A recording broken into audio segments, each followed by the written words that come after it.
Hello and welcome to my easy to understand guide to the Gentlewoman magazine and industry. This video is going to be particularly relevant for you if you are studying AQA A-Level Media Studies, as it currently appears as a set text on that specification. The magazine itself is published and produced by an independent publisher, which means that they are not part of a conglomerate. They don't have a big parent company funding them. It's produced by Dutch publishers Gert Jonkers and Job van Bennekom. I apologise if I have completely mispronounced either of their names. The magazine was created in 2010 and it was created as a very independent alternative magazine for a niche audience. Currently, its circulation is roughly 100,000 copies per month worldwide. The company itself are very small. They only publish one other magazine, which is called Fantastic Man. They only have a handful of permanent staff and they're based in an office in London. Because they're able to both produce and publish their magazine themselves, it means they don't have to outsource the publishing to another company. It means that they retain some creative control over the product they're making. They do outsource distribution internationally to a company called MMS Limited. It's a very small family-run distribution company, and that company specifically focuses on allowing small niche magazine titles to be published and distributed in small quantities, whereas a much bigger magazine company would want to do a much bigger run with larger numbers. Most magazine companies are really struggling for readers and in terms of circulation and sales.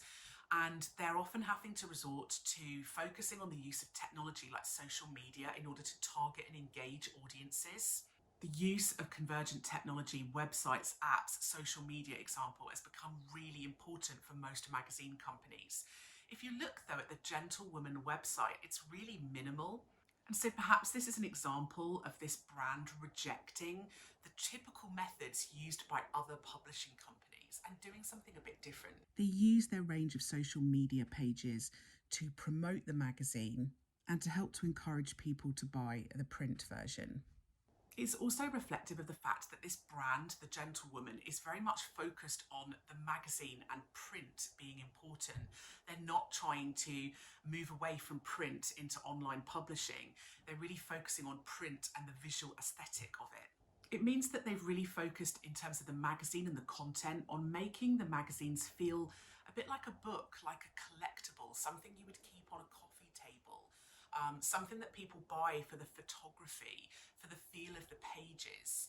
And so they're really focusing on trying to keep the print product, the tangible product, something that is really relevant for their audience. Advertising is super important for magazines because most magazines do not make the amount of money they need simply from sales and subscriptions. Print advertising is declining because a lot of brands are no longer wanting to pay to put their adverts inside print magazines, and a lot of companies would rather have their adverts placed in digital places like websites. Therefore, the Gentlewoman does work with synergetic partnerships along with brands to place adverts in digital positions. For example, they do various social media packages for advertisers, brand deals, paid sponsorships, but they do still offer a range of print advertising. And actually, the Gentlewoman magazine is made up of a considerable number of pages of advertising. The Gentlewoman magazine is available as a subscription package for readers. Subscriptions are a good way to keep audiences reading your magazine on a more long-term basis. And this is a great way of helping to drive revenue. They do use celebrities on their front covers. So for example, Scarlett Johansson on the front cover of the set issue. And the use of celebrities on front covers is quite a common technique to try and encourage people to buy a magazine. The front cover often acts like an advert for what's inside the magazine. It's what audiences see on a shelf, for example, in a shop. And so the use of celebrities and stars helps to promote the magazine and tries to increase sales. And perhaps that explains why her look is quite unusual, unique, and very bold in terms of like hair and makeup. It makes the magazine feel very artistic. It's only published biannually, so that makes the magazine feel very rare, very scarce. It's something that you can't get hold of every month like a lot of magazines. And so, like Hesmond Halk says, controlling that release schedule might help to increase your profit and reduce your risk. It might make audiences feel like they have to get those issues when they do come out because they're not going to be published very often. Many companies now are diversifying into other areas of the media, and the Gentlewoman magazine is no different. They have now actually moved into a lot of real-world events, including their Gentlewoman Club, which offers membership to over 40,000 women currently across the world. These events get reported on in the press and create quite an exclusive feel for members.